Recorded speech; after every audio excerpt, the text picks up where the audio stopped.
After the first success of 40,000 views on the first day, my next few videos at least got a few thousand each. And so I kind of just wanted to give people what they want.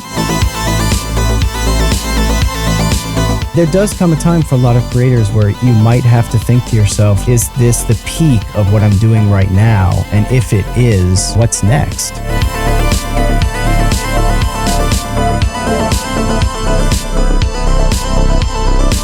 I feel like I've kind of covered a lot of the major animal groups. I definitely am going to have to figure out a way to make a more sustainable way of making topics because I'm running short on animals.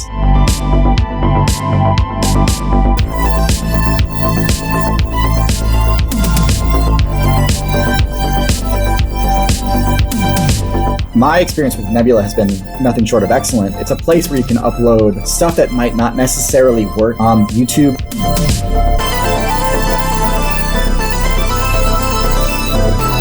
As much as I would love to make the TierZoo game, you know, where you can play as any animal and whatnot, I actually think it's kind of better off just as a concept in our minds and to make a show about instead of actually playing it. Hey, welcome to the Create Unknown, the home of Make Something Mean Something. It is TCU's Day. We are here every Tuesday recording live on Discord for all of our patrons and some lurkers. I am Kevin Lieber.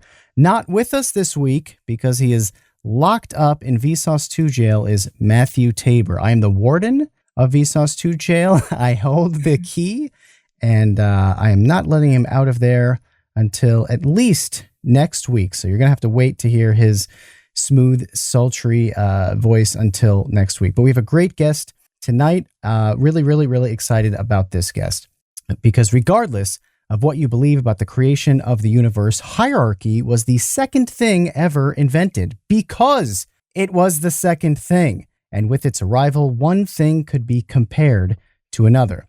The concept of ranking and its importance have evolved over millennia, and by the 20th century, we had people doing it full time. Legendary disc jockey Casey Kasem spent a lifetime counting down America's top 40 songs, but simply relaying a list of judgments isn't enough anymore. TierZoo has amassed over 3 million subscribers and 300 million views by weaving that ordinal obsession with David Attenborough's infectious narration of the world's fauna and also gaming. TierZoo does with animals what our previous guest, Rick Beato, does with songs as he breaks down nature's best builds and puts them through an intellectual meat grinder and delivers it all through the modern lens of gaming. Fish, dinosaurs, and cats have all gotten the TierZoo treatment, while hippos, scorpions, and even the sloths of old have all been on trial after being accused of being OP. That's overpowered for our boomer listeners out there. Your grandpa's dusty stack of National Geographic, that is D tier. TierZoo's entertaining, fresh, and informative approach to getting gamers into zoology, that's S tier. So I would love to start at the very beginning when it comes to your channel. If TierZoo was your S tier YouTube channel idea, what was A tier? Oh, wow. It's really funny that you asked that because TierZoo is not my first YouTube channel at all. I tried and failed several times. So I tried my hand at like doing, basically doing what Vsauce does, like doing sort of educational, just like very straight man kind of educational stuff. And I did not do very well at that. I tried to do a channel centered around the card game Magic the Gathering, and basically teaching people how to play it. And that didn't do very well at all. I tried my hand at doing animations and they were centered around the video game RuneScape. And that one like kind of got a little bit of traction. I got like 500 subscribers. And so that's got to be my A tier, I guess, because I was able to get at least a little bit of a following. That's where we're at with that. So you have A tier, you have B tier, you even have C tier. You know, I had a feeling that there must have been previous attempts because TierZoo seemed to knock it out of the park immediately, and that just kind of doesn't happen. It's like, how could somebody just have such a great idea and have it work instantly? That's impossible. It just doesn't happen because it is such a good idea. It was, I remember, first seeing it thinking, wow, this is really different. Like, this is really a truly unique approach, like a truly YouTube-y kind of approach to mix like the gamer thing with sort of, wildlife education. Totally. Yeah. I feel like you have to the mixture kind of speak, is perfect. Yeah. I feel like you have to kind of speak the YouTube language at least a little bit and kind of know the basic ins and outs of how you upload something, what a title looks like when it comes to YouTube, and what the basic cadence of any video essay is. And so just trying and failing is probably the best way to at least get a little bit used to that. And so that's whenever anyone asks, how do I start a YouTube channel? I'm just like, just do it. Just like come up with any idea and it'll probably fail, but you'll at least know how YouTube kind of works at that point. And then you can start another channel and do it again. And maybe you'll do a little better each time. But how much runway did you give those other channels? Are we talking years? Are we talking like a few months for each, or how did that pan out? Yeah. When do you decide, this isn't working? I think, for me, it's just when I hit a peak and then I see a bit of a fall off, because it seems to be how basically every YouTube channel works. In terms of their growth cycle, is they'll put out their first few videos and they'll get nothing because it doesn't happen right away. But then you'll get a little acceleration in how many views you're getting, and then it'll kind of just peak eventually. And it's where that peak is and how far back down it goes is how I kind of conceptualize it. Like on my first YouTube channel when I was like a little kid, basically, like I've been doing YouTube since YouTube was a thing. I wasn't good at it since YouTube was a thing, definitely not. But I mean, if you knew my YouTube channel name from when I was like 13 years old or 14 years old, you would be able to find really bad videos of me playing around in my neighborhood with my friends growing up. But so those videos would get, no views, obviously. And then for a channel that has at least some sort of idea behind it and some sort of skill behind the editing and that kind of thing, you might get a few thousand views and then it'll peak there and then you'll never get anything again, or at least not for a long time. And so for me, it's like, I guess it's sort of like what we were talking about earlier, how you kind of get that initial like hit of dopamine, I guess, and how you get really excited. And it's just how excited you can get about a few hundred views. If that really is like, oh, wow, I'm having such a good time, I can't wait to see the audience's reaction to the next one, then it can definitely be worth it for you. But if that's not enough to make you psyched about your next upload, then maybe not. So for me, like I had a very strong start right away because I had a lot of experience with YouTube before that from these other failed channels. But I also got really lucky with Reddit. I put a link to my video on Reddit and it went viral like the very first video on TierZoo. And so I got like a real nice early start where I got 40,000 views the first day and 1,000 subscribers overnight. And that was like baffling to me. I had never seen such numbers.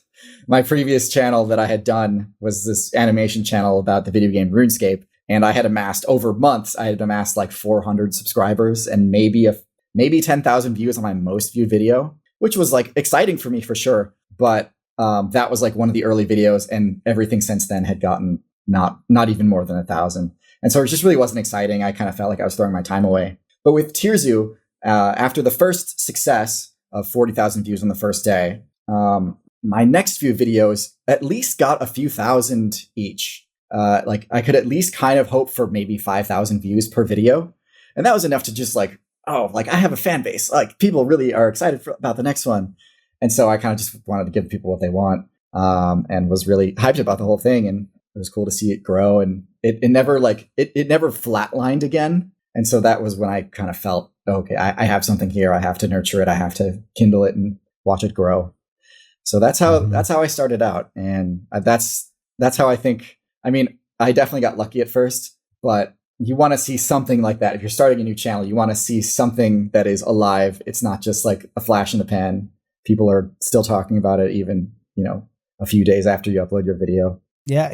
They say you have to make your own luck. And I think that is kind of a good example of that. You tried multiple different channels entirely, content styles entirely, formats entirely. Eventually you did hit one that you did get lucky, but you did, the things that you needed to do to create that luck. When you mentioned, we were talking earlier about this thing where TikTok and YouTube Shorts they gas up views like straight out of the gate for creators. Yeah. And I hope like more people kind of are aware of this. But, if you start an account and you create, I don't know, your first 10 TikToks or your first 10 YouTube Shorts, one of those is going to get an abnormal, like an outlier amount of views. And that is 100% done on purpose. So I could see, because they want people to stick around and make more stuff and feel like, ooh, I did it once, I could do it again. But what you're talking about, I think, is super interesting, which is recognizing, I guess, where the ceiling is, perhaps with the type of content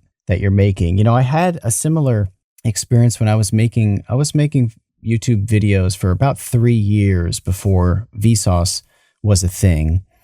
And to some, degree of success, they were like big fans of that Kevin Lieber channel and the Jerry Bloop videos and stuff like that. But I tell you, when Michael first asked me about doing Vsauce stuff, it seemed like there was an accelerant behind Vsauce in a way that there wasn't with the comedy that I was doing. And I felt like I had hit a ceiling with that because I had to make a conscious decision. Do I continue to make these like weird comedy videos, or do I follow this Vsauce path wherever that may lead? And it has led, it's been a winding road.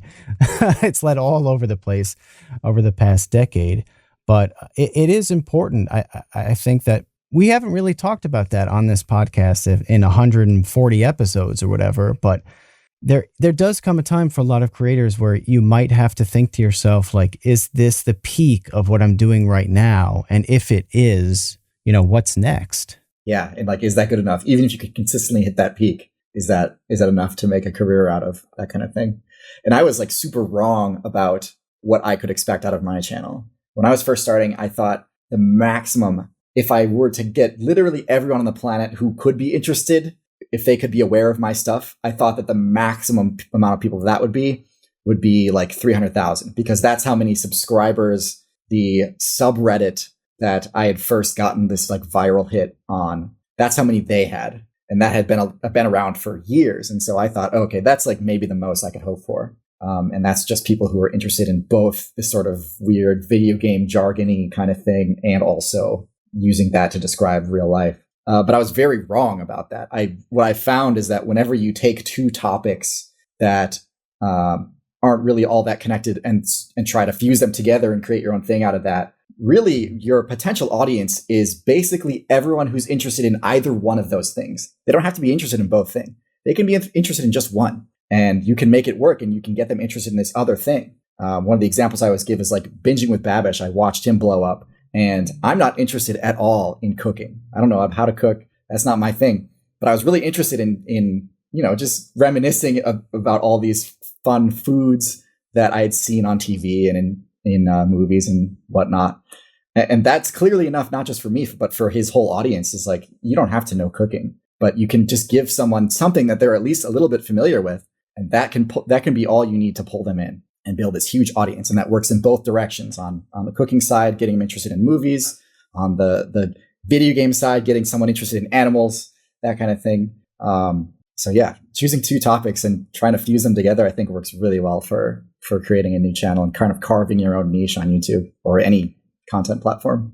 So was this Reddit, or sorry, was this subreddit, were they already, was it a subreddit dedicated to kind of ranking animals, and then you turned that into a video? Is that, what was the that's a great the etymology? What was the origin story of actually creating these videos? Yeah. So the origin story, I guess, would be that this subreddit called r/outside, where they just talk about the game called Outside. Like, wow, Outside has great graphics. Like, it was very surface level, like just applying video game jargon and like software terminology to real life.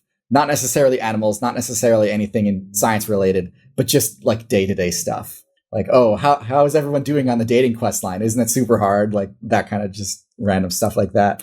And so I just like the majority of their stuff was very much centered around, human life. And so I took it in a different direction and decided to make something using the same terminology, but applying it to animals. And they kind of latched onto that and liked it, and that was good enough. And I've got the Reddit post saved as like, I always just go back and look at it and just to see how excited I was to get my first few thousand views. But yeah, that's how it started.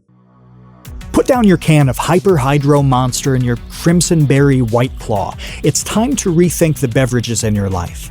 We drink a tremendous amount of tea, working on videos, recording the podcast, but we don't drink normie NPC tea. We drink cultured and refined anime tea from the Dragon's Treasure. They've got a gunpowder green tea called Space Cowboy. If you've listened to this podcast before, you know why Kevin likes it. And I used to chew gunpowder green tea leaves when I played baseball in the 90s. I love the stuff. Dragonwell Z, Samurai Chai Plu, black teas, herbals. The Dragon's Treasure describes itself as a haven for anime and tea lovers for a reason. They've even got a tea called Uwu. It's got apple bits and cocoa nibs. It's crazy. I bought the 60 tea sampler pack as soon as I could. I wanted to try everything. It's that good. And when you order from the Dragon's Treasure using the code CREATE, you'll get 10% off your order. That's 10% off using the code CREATE at thedragonstreasure.com. The link's in the description. Look, find me another place that sells Russian caravan tea with a name like, "And then everything changed when the Fire Nation attacked." You can't. Thedragonstreasure.com, 10% off when you enter the code CREATE at checkout. The link's in the description below. Get brewing, Space Cowboys. What's so funny to me is that, as a kid growing up, we had these things. I think they were called like ZooCards or something like that. I don't remember exactly what they were called, but you would like get them in the mail, and it would just be ostensibly like oversized baseball cards for animals, and you would collect them, and there was like a little plastic bin that you would like keep them in and alphabetize them or whatever.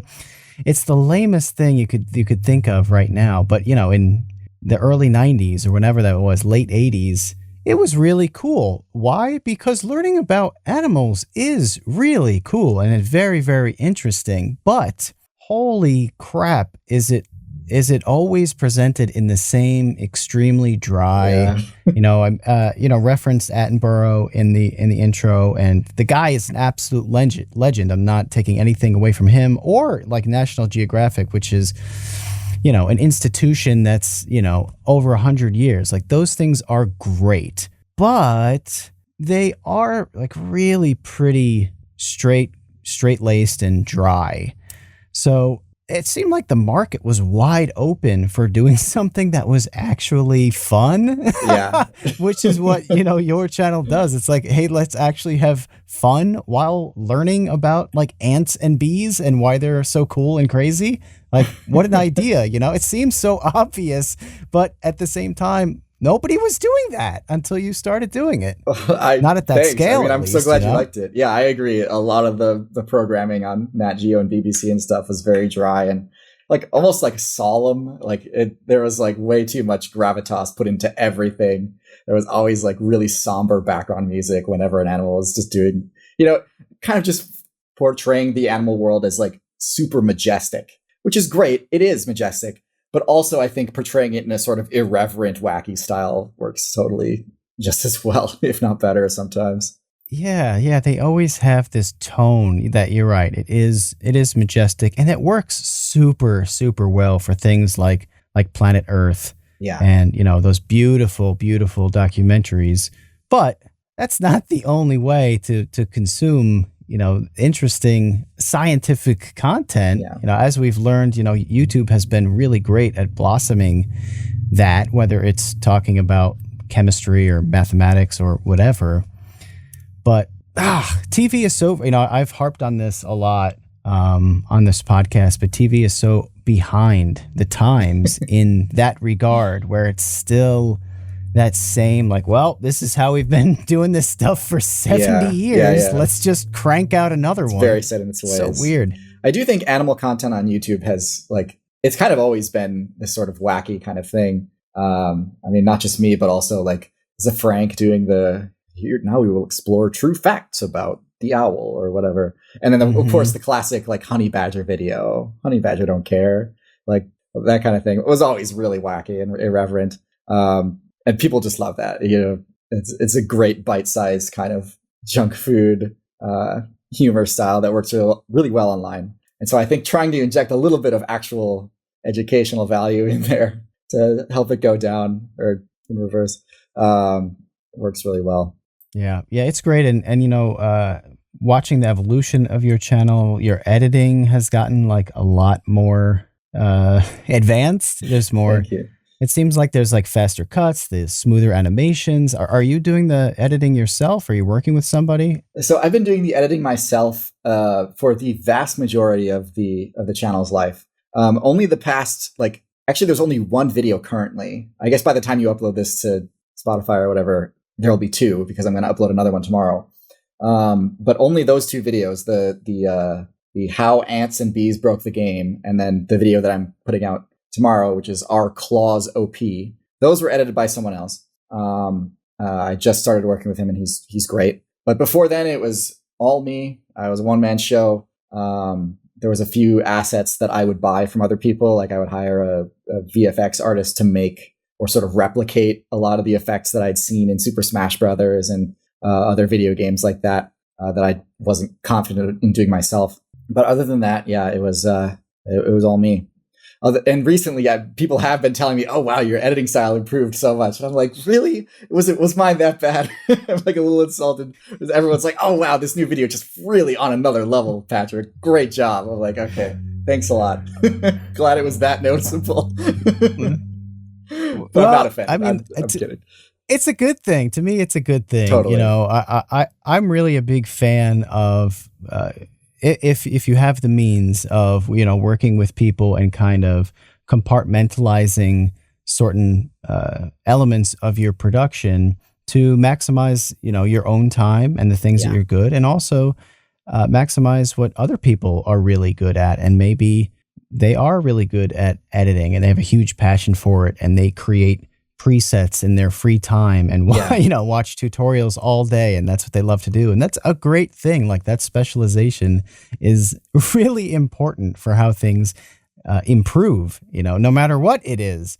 So yeah, I think it's a good thing, and it also is freeing you up to hopefully put out more videos. I mean, I remember talking years ago to Derek from Veritasium about this, because he had a hard time in the beginning sort of building a team and scaling and working with other people. And I mean, the results speak for themselves with how that has gone for him. It really, really catapulted and took his channel to another level once he was able to put out just beautiful videos with kind of a decent amount of regularity. Now, how often are you uploading these days? Well, I'm finally back to what I would say is around once a month. For a while, I think between 2020 and 2021, it was really maybe 4 or 5 times a year, once every 2-3 months, which was a little embarrassing and a little stressful because, if you go that long between uploading, your views do take a big dip, and you see that real-time chart on your Creator Studio app, and it's like, oh yeah, 1,000 views an hour. Okay. Am I washed up yet? But yeah, I think that also plays into why getting an editor was so important, is because these projects were just becoming bigger and bigger things, requiring more and more work. And so instead of going longer and longer between episodes, it makes a lot more sense to just get more people working on it so that people can get more content and get higher quality stuff without having to wait, 100 some days to get a new episode. Yeah, no, I mean, I feel that, but before we started recording, we touched briefly upon this idea of topic grind. Yeah. And, certainly I've changed formats and just completely come up with new styles over and over and over again over the course of my tenure on Vsauce too. Obviously you have a very clear type of content on TierZoo. You have your different series, but, it's all still under a very clearly identified bucket, or umbrella, I should say.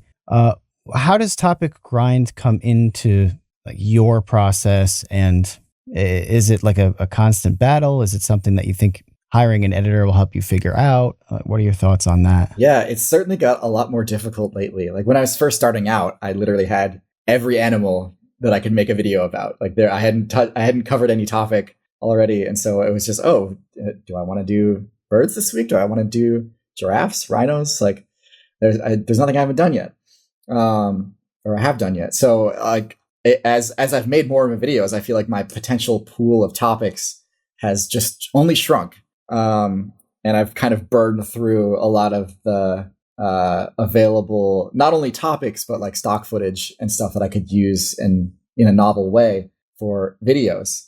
I get like kind of jealous when I talk to my friends who do like movie reviews or video game reviews, because they're always making new movies and video games, but they ain't coming out with any new animals lately. So that's where I'm at. And it's like, okay, how do I like, either I have to like start retreading topics I've already covered, or try to frame stuff in a new way, or try to like really dig deep and find an animal I haven't talked about already, which is difficult. I feel like I've kind of covered a lot of the major animal groups. I've already talked about big cats, dogs, birds, fish. Like there's not that many animal groups left. I'm working on the insect tier list finally, which I kind of want to be like the best video I ever make, because insects are my favorite animal group. And after that, like I honestly feel like I'm pretty low on animal topics, which is fine because I think there's a lot of ways I can pivot. But I definitely am going to have to figure out a way to make a more sustainable way of making topics, because I'm running short on animals, and that's fine. I didn't think it would be a problem initially, because I thought, like there are, millions and millions of species, which is true, but there's not millions and millions of species that are on video extensively that I can make a video about in that way, where there's like a serious depth of information, lots of different things to talk about for it, and lots of videos of them interacting with different animals and doing their whatever it is that makes that animal unique. For a lot of animals, they're just not different from something I've already talked about, or they're just not on video, not very much anyway. So yeah, that's where I start to really run up short. No, I totally get that. And I think it's probably something that people don't think about too often, perhaps as a viewer, is that at some point, to make a good video, the thing has to be a good video. And that's very different than, say, writing an interesting blog post, or perhaps doing a podcast episode and just talking through something. With video, it's like you better have visual content to match, what the actual information is, or else it's going to stink. We ran into that a lot with math topics, because something might be very interesting theoretically, but turning it into a good video is just a totally different thing. It's like, you can read about this concept in a math paper and be like, wow, that's very interesting. Or maybe I could even tell you about it, in passing conversation. But to make a YouTube video about the thing is so much harder. You're much more limited towards, okay, what am I showing? Yeah. Like, what are people looking at? 100%. I have the exact frustration with microbiology, because that's actually my specialty. My degree is in microbiome. And I get a lot of questions like, could you make like a virus tier list, a bacteria tier list? And I'm like, maybe, but how would I show that? Because even if I were to find footage of like two bacteria fighting each other, which is not an easy video to get, but even if it was, most people wouldn't even know what they're looking at. It's not an easy kind of thing to parse, even if it was well lit, and even if it was with a really clear microscope or something. It would still just look like two blobs, maybe like oozing chemicals, and one of them slowly stops moving as much. And that's it. That's the whole show. So where do you go with that? And I would love to talk about microbiology more, but I feel like the only way to realistically make it even somewhat interesting would be to get into animation. And that, once you start doing that, that's a whole new ballpark. That's where things get really expensive really quickly. And it's a possibility. I'm not totally writing it off, but it would take a lot to go from where I'm at now to the point where I could put out, like, I don't know, the sort of Kurzgesagt level immunology videos or bacteriology videos that actually are able to grab people's interests. Because just showing like a microscope slide with bacteria killing each other, I don't think it would do it. I don't think I could get anywhere close to the views I'm getting on more charismatic animals.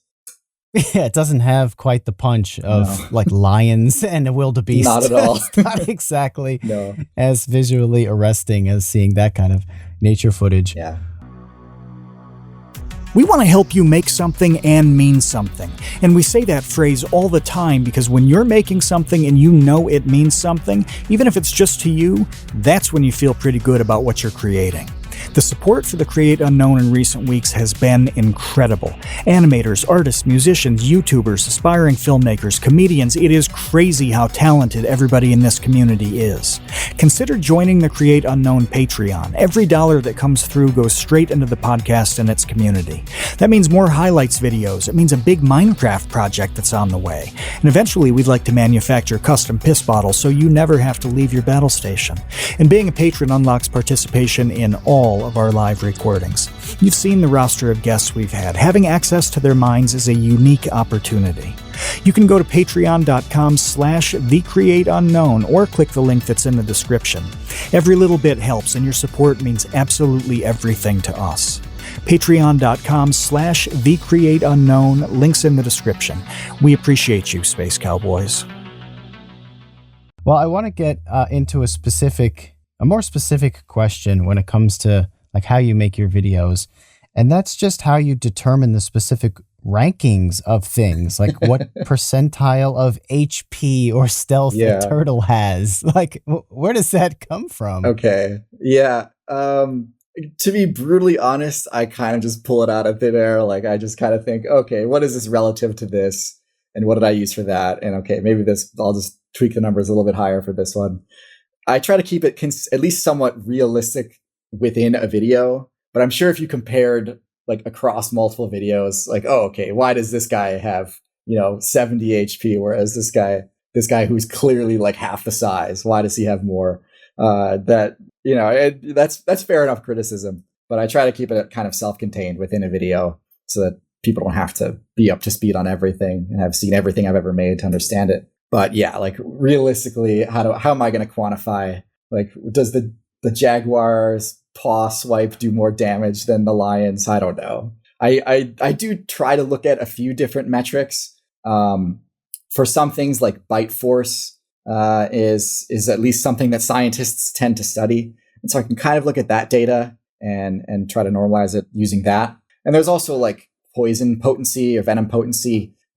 Usually there's like data on like toxicology websites or whatever, where it'll show the LG50, which is like basically how much poison it would take to kill something at least half the time.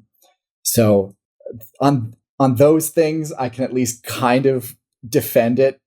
But for some, it's like, no, there's no way I could realistically defend it. Like intelligence, especially when you get into those discussions, they get really subjective very quickly, because is a crow smarter than a dog? Like maybe not. It depends how you frame intelligence. Like, can crows understand gestures that humans do? I know dogs can, and so is that a deciding factor? I don't know. Crows can solve puzzles better than dogs, so is that a deciding factor? I don't know.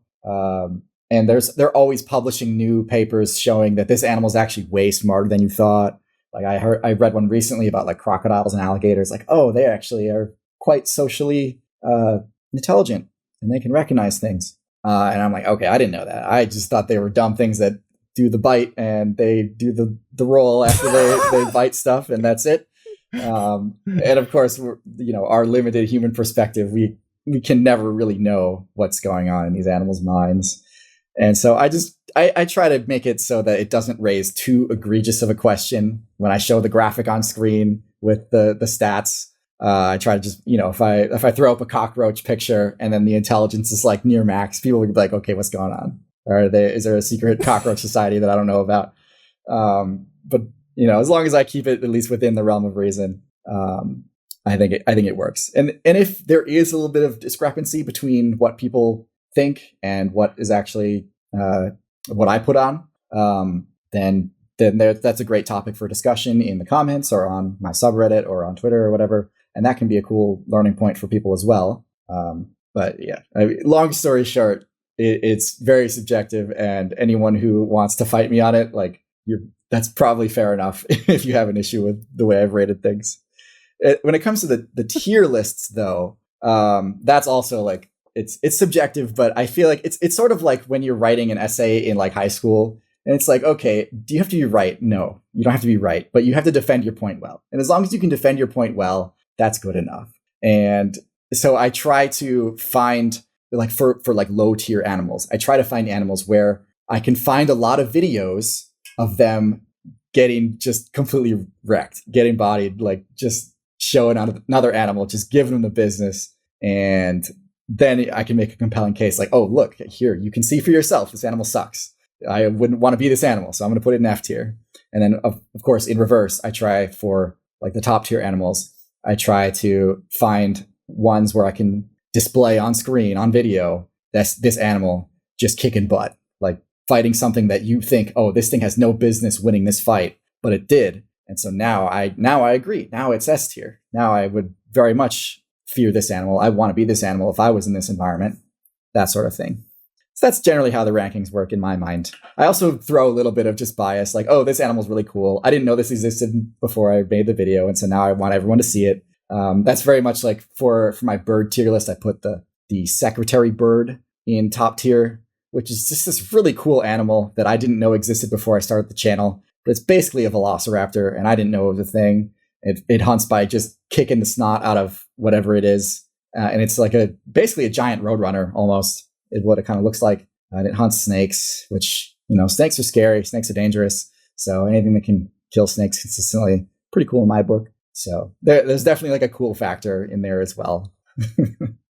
I think there should always be a cool factor. It's amazing how hard it is for us to study animals. You're like, when you're talking about animal intelligence, I only ever did one video that touched on animals. There's this video called The Invention of Pets. Yeah. And I spoke to a couple of people who study animals, and the first thing that they told me was you have to use the word cognition, not intelligence. They made a big deal about that. They're like, it's not like we don't study their intelligence, we study their cognition. Like, okay, that never would have crossed my mind to make that distinction. But basically, they're trying to figure out, kind of like what you said when it comes to the crow versus the dog. It's like, or even the alligator. It's like, what are they aware of? What are they not aware of? How does that compare to us? Obviously, because we're the only perspective that we have to study other animals. But one of the things that I had read, and I wonder if you had heard this too, or if anybody listening was familiar with this, was I had read at one point, we have this idea of the lone wolf. And that's like a very, very popular trope, the lone wolf. Everybody knows what that means. And it came from this idea that, now correct me if I'm wrong, but from what I understand, when we were studying wolves, they were in captivity. Yeah. So they'd be caged in, there'd be a bunch of wolves, they're in captivity, they're not free to roam, which is what wolves want to do. They want to move around. And if you cage them up, all of a sudden it screws up how they behave, and they create this like artificial hierarchy of like alpha wolf and lone wolf, and all of this stuff comes from us, human beings, us putting them in an unnatural environment. Whereas if we actually studied wolves in nature, they have families. They don't create these like alpha wolf tribes. They just kind of stick together like a family.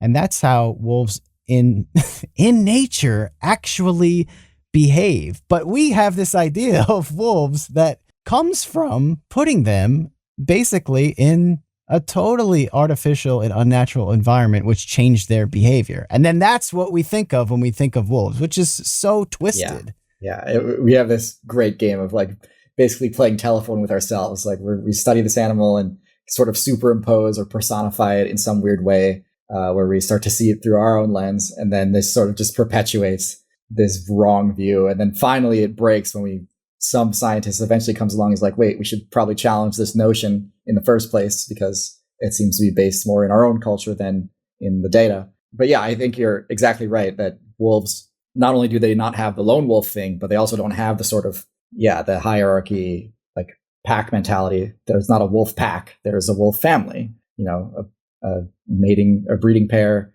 with their cubs and their little puppies. And that's the show. They of course travel back and forth between their families, in search of mates and stuff. But other than that, they stick with their family, and that's how they do their business, as far as I know. I'm not a wolf expert, but I bet if you ask a wolf expert. Either, but I read that and I was like, we're so stupid that we we kind of screwed up wolves and then take the screwed up version of wolves and decide, well, this is how wolves behave. Wow, very interesting. I read another thing years ago when it came to elephants, in which this test was set up for elephants to try to see if they could figure out how to get this food or whatever. This is like what we always do, I guess, is create a puzzle. And I'm not going to be able to describe exactly how it was set up because it was years ago when I read this. But the point is, whoever set up the test essentially set up the elephant test as if a human being were to solve the puzzle. Yeah. And the elephants couldn't figure it out. And so us humans are like, wow, I can't believe this elephant can't figure out this test. Mm-hmm. And the problem is, it's because you set it up for a human being to solve.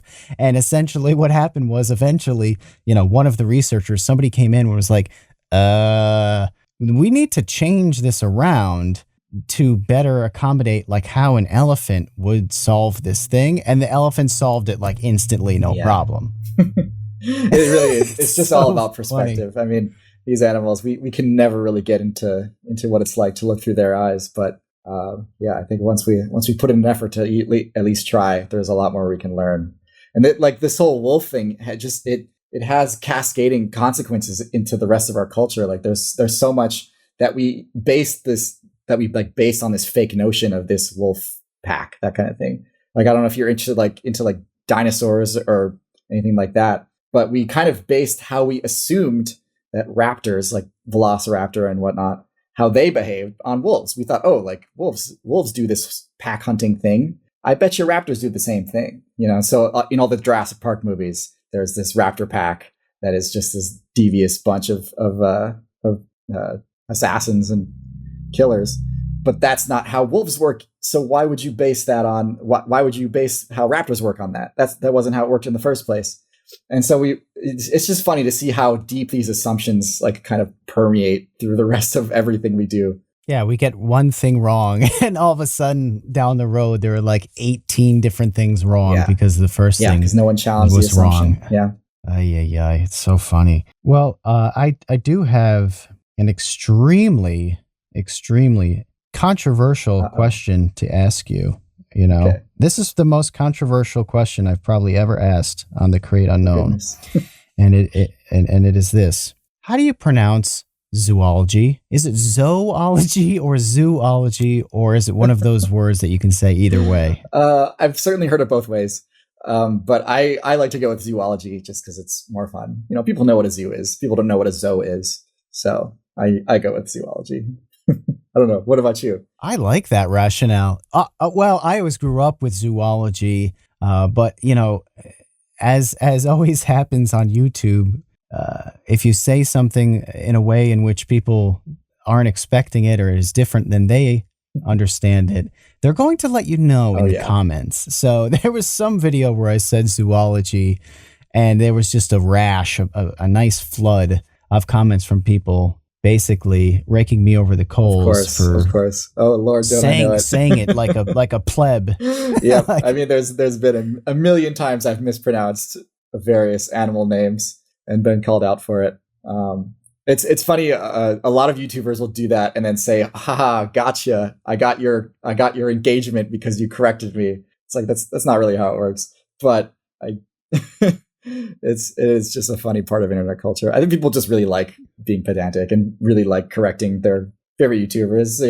It's a way to at least in some way kind of interface with this parasocial relationship that people develop. I'm no exception. So I get it. No, you're right. It does give them something to say, something to chime in on. Hey, I know something that you didn't know. Yeah. And you say, I get it all the time. I am admittedly horrendous at pronouncing names, especially like French. Oh my gosh, like French or like Dutch or like a lot of different European things. A lot of different, even German. Recently, there was a German name that a person was really upset about how I pronounced it, and I'm like, I'm from New York. I'm from the United States. I'm from New York. This is how I'm going to say these things. I'm going to say Hugo Munsterberg, not Hugo Munsterberg, or however, you know what I'm saying? And I always feel, and I'm interested to hear what you think about this, but I always feel like it's almost patronizing in a way for me to try to say, like a French word or a German word or a Japanese word. Yeah.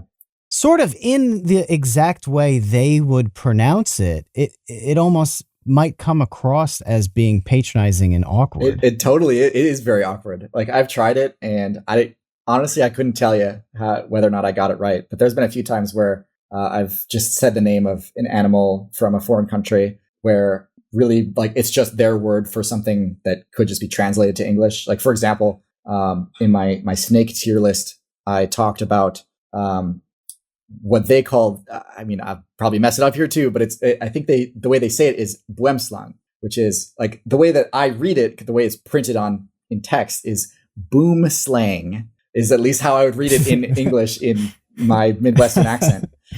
But I tried to at least keep it true to the Afrikaans Dutch root. I don't even know if it's Dutch. Well, like whatever. It's like a South Africa would be where the word originates, I think. But the word means tree snake. Now, do I want to say tree snake in the video? I'm pretty sure if you go to every country on the planet, they'll have, if you say tree snake, you'll get, however many countries there are, you'll get that, or however many languages there are, you'll get that many different like species of snake, because every country has a tree snake, a snake that lives in the trees. It's a pretty common thing to run into. And so I didn't want to just say tree snake. And so I wanted to make sure I was indicating, okay, this is like a snake that lives in South Africa, in the jungle, in the trees. And so I use the term boomslang or boomslang, however you want to say it. I don't really know. I actually didn't get that many comments correcting my pronunciation, but I did get a lot of comments saying, oh, that just means tree snake, right? That's just tree snake in Afrikaans. I'm like, yeah, I get it. I know, but I didn't want to just say that. But I totally hear what you mean. That pronunciation is a mess. That logic could extend to a lot of things, right? Where we call a thing by a foreign word, foreign to the English language or foreign to the United States.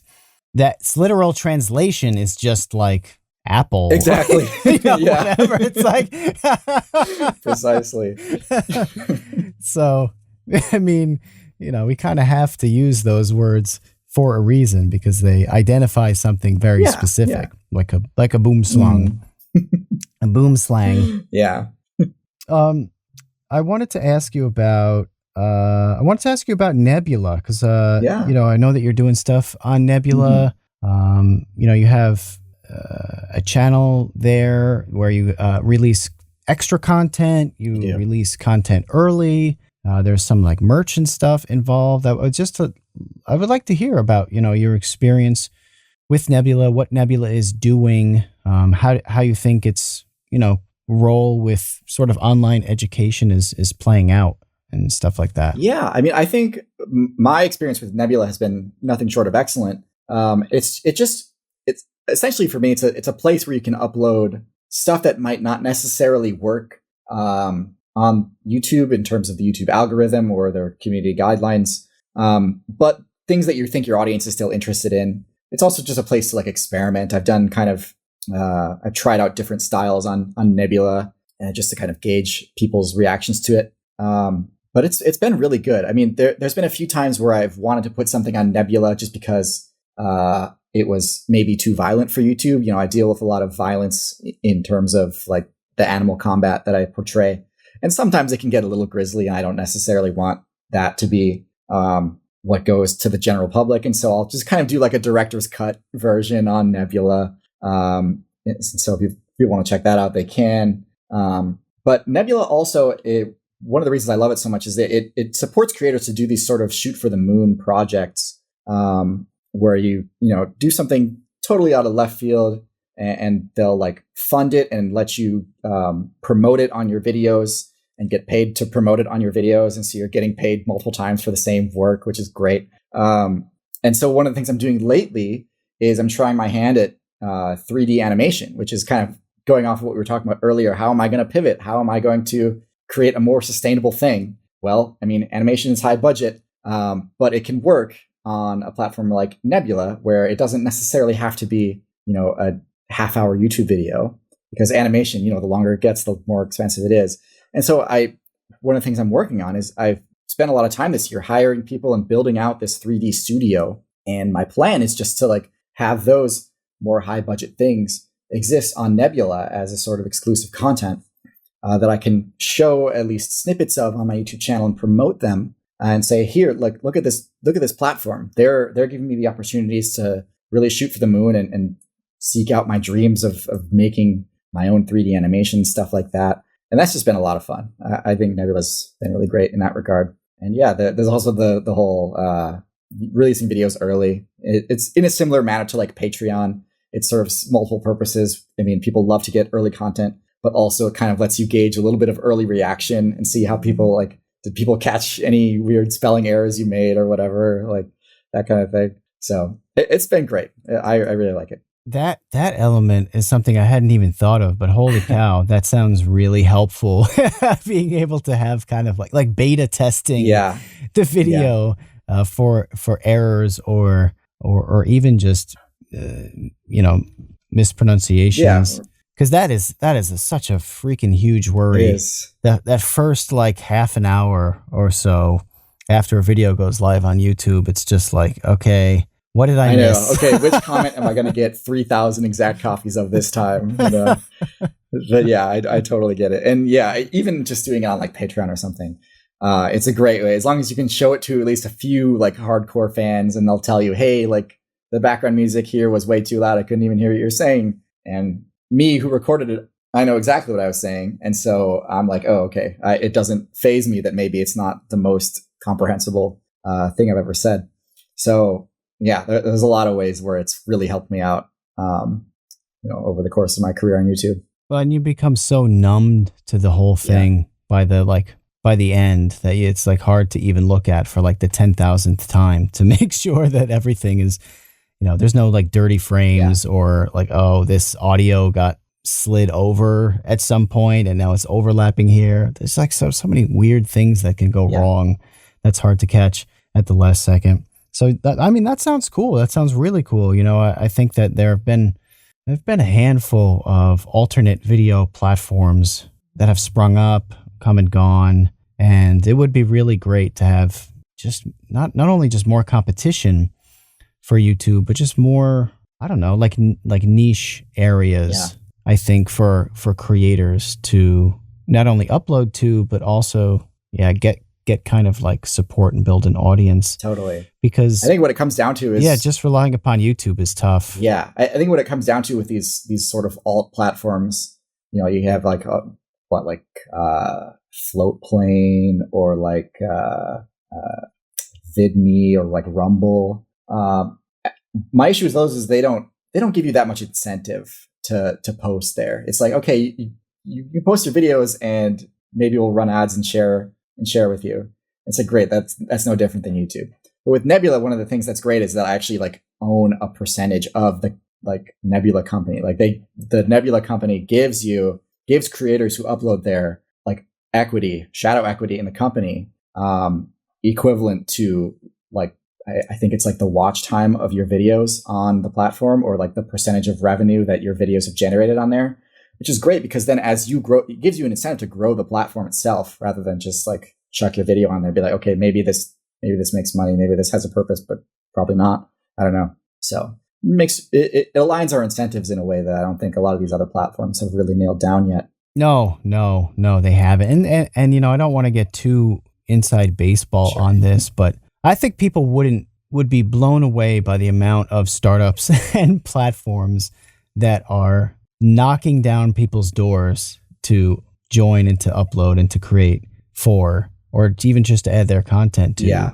And like you said, offer no incentive to do so. It's like, well, first of all, this is my job. Second of all, it takes a ton of time and resources to now add like another platform to the list of things I need to upload to, or pay somebody else to do that, and that costs money. It's like I don't think you quite understand sort of like the amount of resources and investment that you think, oh yeah, just join, you know, Twiddly-do. They always have, you know, Twiddly-do is like that, it's like the new content hub. Twiddly-do. Oh, man. That's super true. I'm sure you can relate to just getting like, I don't know, dozens of emails like so frequently of this new startup doing the exact same thing that a million others have done. So yeah, it's definitely part of the YouTube experience is these other platforms trying their not hardest at all. I mean, I would say they're trying their hardest, but yeah, they give you nothing and they're trying to poach you. And it's like, why would I waste my time? Yeah, with no idea. It's like, wait, so what's your idea? Oh, nothing? Okay. Yeah, it's great when they like good luck. Spend all their money sponsoring like a VidCon lounge or something and like trying to sell you on their thing. It's like, no, I'm sorry. It's not going to happen. I'm always like, is this like a money laundering operation? Like what actually is happening here? Twiddly-do. Where are you getting your money? Are you getting your money from Heisenberg? What exactly is going on here? We have some questions from our patrons that I'd like to get to, but I do have a couple of more on my end. One, you know, you mentioned kind of like violence potentially being a hindrance in your videos, at least on YouTube. Do you get any complaints or blowback from people that are like, how could you, I don't know, make light out of animals killing each other? Yeah, I do get it every so often. What I find really, really ticks people off is if I ever depict a cat in any sort of peril. People lose their minds if a cat is in a rough spot. It is unbelievable. Like I showed this one clip in my fish tier list where two cats are sitting on the edge of a pier and a fish jumps up and slaps one of them. And if you slow the video down, you can tell that the cat is fine. It just gets like knocked backwards a little bit. But if you're watching it at normal pace, it actually kind of looks like the cat is getting bitten and pulled under. And people kind of freaked out when they saw that, like, oh no, we can't show the cat getting swallowed by the depths of the sea. That's too much. And like, I get it. You know, if you're really empathetic towards an animal you see as like a pet, I kind of get it. But people just like really get very fervent about it and very like, I don't know. I worry that people are going to like flag my video as being, you know, hateful or violent or whatever for something that's really just kind of slapstick humor, because they care so much about these animals. And I try to be sensitive and respectful, but I mean, these are animals after all. I don't know. It's a tough line to walk. And I think, especially on a channel like mine that's so irreverent of the natural world, walking that line of respect and not glorifying the violence, but not being not pulling too many punches and showing that these animals, even if they're like pets and animals that we love and care for, they still have a place in the natural world and they have to fight for survival just like everything else. So I don't know. I think it's an interesting aspect of it, but people sometimes really do not like it. No, I mean, I totally understand that. We're so divorced from what nature actually is like, that when you see even just a glimpse of it, it seems horrifying. Yeah. But that's just because we're so, you know, people don't grow up on farms anymore. It's like, look, if you grew up on a farm, you have seen some stuff involving animals. You've seen a lot of stuff involving life and death and things, you know, eating one another. Even if you have like barn cats, for example, like a barn cat is not the same as a house cat. Like a barn cat is gonna friggin' destroy some rodents. And it's going to do it in a way that if you witness it, it's not a cartoon. It'll change your perspective. It's not Disney. There's no song and dance. There's not a musical. It's not like the cute little Cinderella mice. Mm-hmm. And it will change your perspective, but people don't have that perspective anymore. We don't have that experience largely anymore. So there is that weird disconnect between what people grow up with, which is just things like house cats, which are just fluffy and you just hug them and they're so cute. Yeah. They never do anything, violent or weird. Maybe they scratch you by accident while you're rubbing their belly, but they're not exactly like, you're not watching them rip off a chipmunk's tail for fun and like bat it around with its friends. which Cats is really what are like when it comes to the animals which I don't think deserve really any extra, like, I don't know, tiptoeing around. When it comes to violence, it's cats, because cats are just murderous monsters. When it comes to other things in the ecosystem, they are a natural disaster, an ecological terror. I mean, whenever a new country or a country starts importing pet cats, like local birds and local lizards and stuff, they start going extinct. This is how it goes. Cats are very, very powerful. They kill creatures. Everything. They do. They're very good at murder. They kill everything. And there is that, I don't know if it's just like one of those silly Uber fact things, or if it's an actual like scientific hypothesis that cats would attack and kill you if they were bigger. Like a house cat would 100% just slaughter you if it didn't know that you were much bigger than it. I would believe it. I think the one fact I've heard is that if someone like dies in their house with their pets, like a cat will waste no time like just starting to eat you, whereas a dog will like wait around and like whine and stuff. I don't know if that's true. I haven't like really. I don't really know. Looked into it, but I would believe it though. Could also be, and of course, big cats an will urban kill legend. People, jaguars and tigers and stuff. They if you're not careful, if you turn your back on them, they'll kill you. They have no qualms doing it. Yeah, there are those urban legends, like the cat people versus the dog people, and that's always one of those urban legends that they use, where there's a story where, this dog's owner died and he just laid down by his grave until he died of starvation. Right. And then conversely, the cat thing, where it's like this cat lady, she fainted and she woke up and her cats were chewing her eyeballs out. I mean, it's like, oh my God. Right. Yeah. Yeah. I have no idea whether or not the validity of those stories, but I could believe it. No, me either. But I will say, before we transition away from this, that TCU is a cat-friendly podcast. Matt Tabor's legendary cat Pig is one of our emotes, actually, in our Discord. And we even have a little channel just for your pets. So if you're a big pet person, whether it's cats, dogs, bearded dragons, I don't know what you have, and you want to share some pictures, you can do that in our Discord. Okay, we do have some Patreon questions here. Antomo says, what is your favorite Parasite, or the one you find the most interesting? Whoa, okay, my favorite Parasite. That's great. That's a great question. I think it's a tough call. I think I would go with either the cordyceps fungi or the I think it's called like the shoelace worm or something like that. Bootlace worm. I don't know. But so Nigleria is a fungus, but not Nigleria, sorry. Cordyceps is a fungus that takes over the brains of insects. It's what they base the zombies in the game The Last of Us off of, where these fungus will take control of these insects' brains and cause them to put themselves in peril deliberately, so that this fungus can further propagate itself by spreading through the ecosystem and up the food chain. That one's a really cool one. I think it's fascinating. And then the I forget the name of it.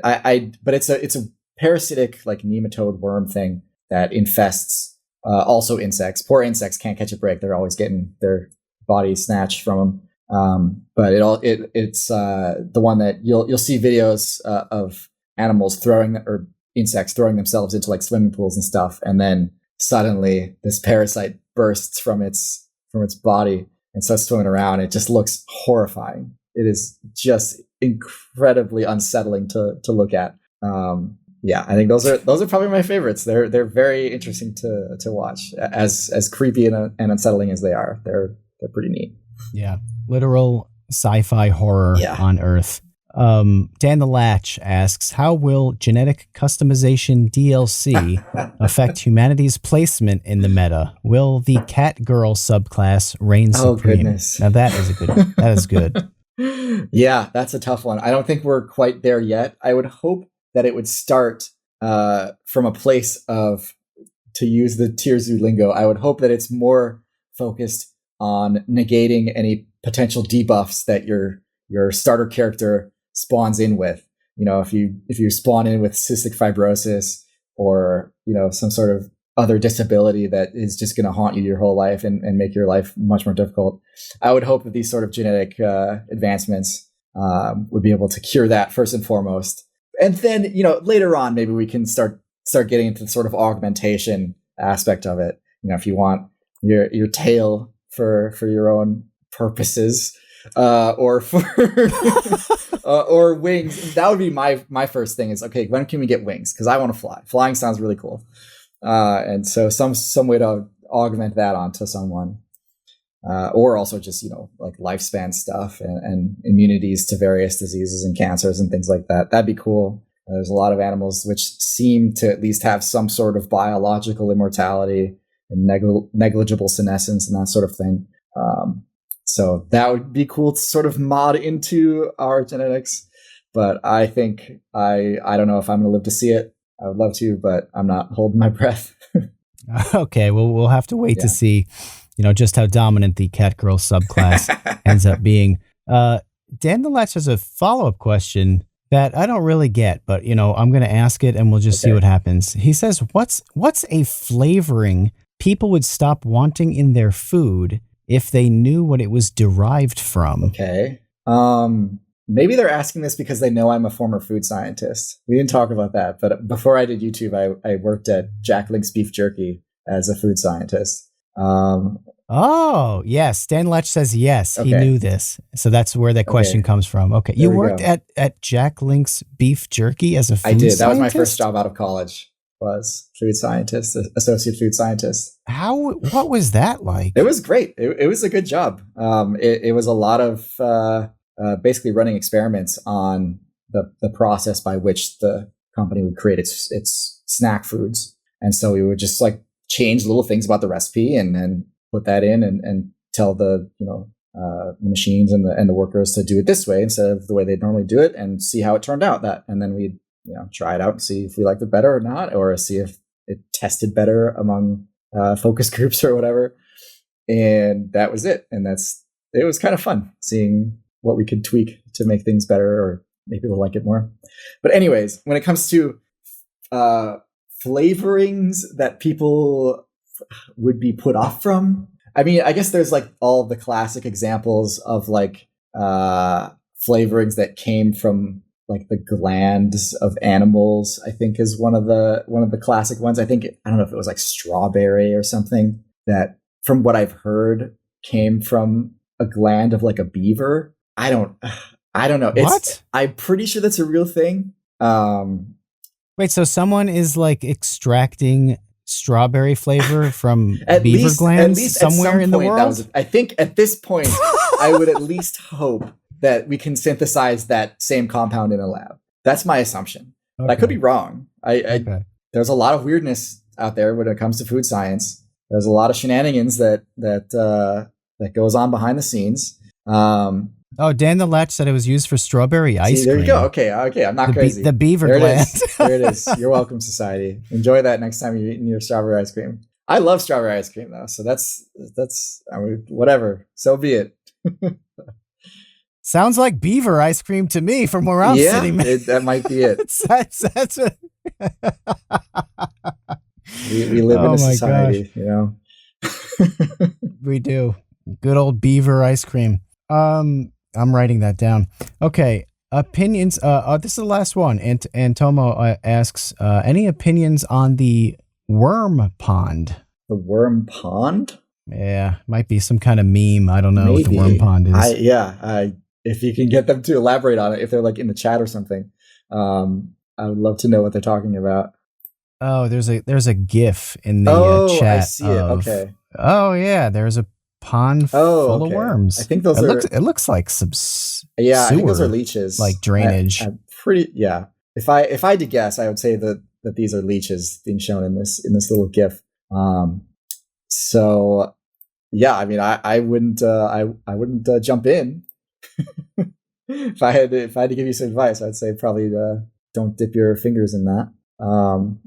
Worms are cool though. Worms are great. They're like some of the most diverse and numerous creatures on the planet. I think when it comes to worms and like biomass, I think the heaviest like organism by weight, I'm pretty sure, is earthworms. I mean, might not be correct, but I know it's at least like in the top 5 is earthworms. There's just so many worms. Worms are like massively successful creatures, and they just eat dirt, and that's all they need to do. And they're ruling the world. It's the worms' world. We're just living on it. So worms are great, and there's a lot of different kinds of worms too. We talked about the one that explodes from the bodies of insects after it jumps into some water. But there's leeches, and you got like red worms and roundworms and nematodes, and there's even a kind of worm that I think has like metal jaws, which is pretty wacky. What? Yeah, it has like jaws made of I think it's copper. Super wild stuff. I think bloodworm. I think that's what it is. I don't know. I saw it on an episode of Brave Wilderness. They're another great wildlife channel. So gosh, yeah. Okay, so looks like Jeff got one in here at the last minute. What dinosaur has the best stats? Okay, that's a great question. Personally, I would say that it would probably be either like sauropod dinosaurs, like the ones with really long necks, like Brachiosaurus, Apatosaurus, Brontosaurus, that kind of thing. I mean, they're just absolutely massive, and nothing in their time could even come close to attacking them when they were fully grown. So I think even T-Rex and Giganotosaurus and whatnot, they ain't had nothing on them. I would also probably talk about Ankylosaurus, the ones that are just tanks. They have massive shell armor plating on their backs and clubs for tails and spikes for tails. Those ones are definitely up there. So yeah, when it comes to overall stats, I'd probably give it to those guys.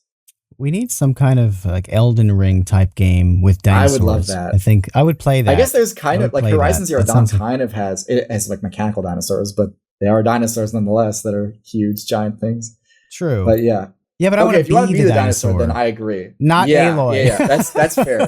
There hasn't really been, to my knowledge, any really good dinosaur sims that are engaging enough to get a big user base. There's been a few attempts. There's I think one is called like the Isle. I think I haven't even played it. It didn't look that fun, to be honest. It's kind of just you run around and maybe fight some people, but I don't know. The problem with these sort of wildlife games that they try to make is that there's really not that much depth you can get into in terms of like if you're trying to make it really realistic. Like a lot of animals, all they do is kind of just like walk around and forage for food, socialize, or hunt. And a lot of times they're not very successful at hunting and spend a lot of time just kind of waiting for their prey.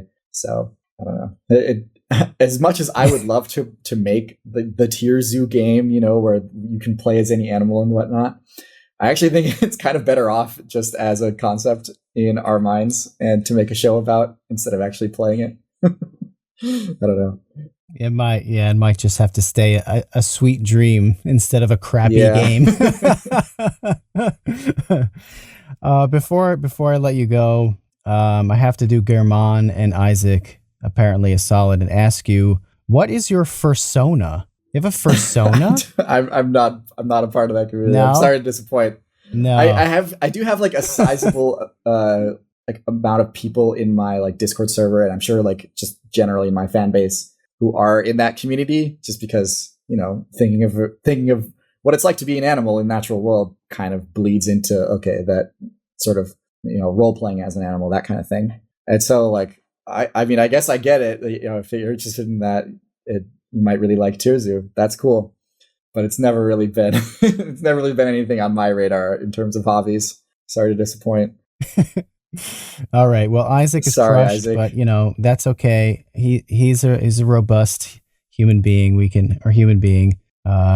Cat-like human being. I don't really know what Minty is. Well, I'm sorry, I guess Isaac. I can at least try to empathize with you a bit. And I would say, like, if I were to make like a costume, I think my favorite animals are probably like parrots and like iguanas.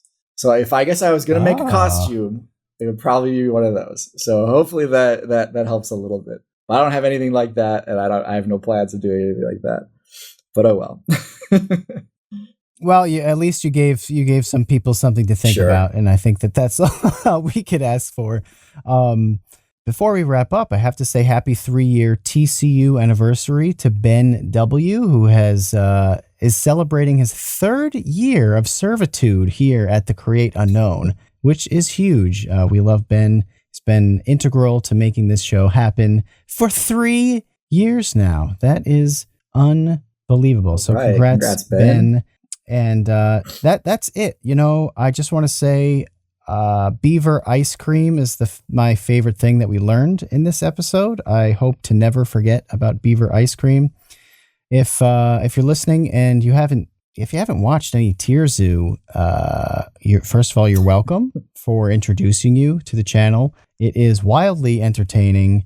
You will love it. It's hyper bingeable. It's definitely one of those channels where you just kind of get sucked in, it's like the ultimate rabbit hole, kind of, no pun intended. So enjoy getting sucked into TierZoo. Thank you so much for coming on the podcast. This was a pleasure, and definitely I look forward to seeing you in a few weeks at VidCon too. Likewise. Thanks a bunch for having me, Kevin. This was a lot of fun. Yeah. Awesome. All right. So check out TierZoo. If you're also interested, check out his channel on Nebula, in which you can see stuff early. You can see more violent footage if you need that in your life, and and some moonshot projects as well. We will be back next week. Matt will be back next week. We will have Evil Uno from AEW, that is All Elite Wrestling, will be joining us to talk about life as a wrestler, and also the stuff that he does for YouTube, for AEW, and for his own personal channel. So that will be really, really, really awesome. If you want to support The Create Unknown, please just go to patreon.com/thecreateunknown and buy a t-shirt. We have the nicest t-shirts that you can possibly make. I haven't mentioned this in a while, but we still have t-shirts, and it will drape over your body like no other garment imaginable. So check the links below for our Patreon, and as well as where to get a Create Unknown t-shirt. Until then, we're out of here. See you, Space Cowboys. Thanks for listening to The Create Unknown. We make this show with the support of our patrons. 100% goes directly to keeping episodes going every week, and we've been shocked by all the new support this year. The world's ending and I'm late for work. Gib Tom, Sid Poke, Demetrius, Atrocious Guff. You guys really do make this show happen. Thank you to the Tots and Dumpster crew, old and new, who save tiny little lives every month. And thank you to our grizzled, battle-hardened child infantry. Jen Mefasanti, Kevin Menard, Mikhail Steinke, Risebread, Sean Malone, Triple Question Mark, Ryan, Kamikaze, Maria, Marco Sheep, Tom Videogre, Jeltsies, and Dan the Latch. And a tremendous shout out to our elite Baby Gang commanders, Linus and Trevstead, Boromir, Bot Dogs, Chinchilla, Isaac, Conrad, James, Andrew, Jeff Davis, Patrick Pister, Baseweight, Monahim, Dojangles, and Zero. You really are the elite. Thank you as well to our indentured servants, producer-editor Ben Webster, Discord Savior Latterman, and producer emeritus Dan Yoshua. And thanks to Baseweight for the use of Created in the Unknown for the opening theme, and to Electro Voice for giving us mics to sound good on top of it. The Create Unknown is an Unknown Media production in partnership with Studio 71.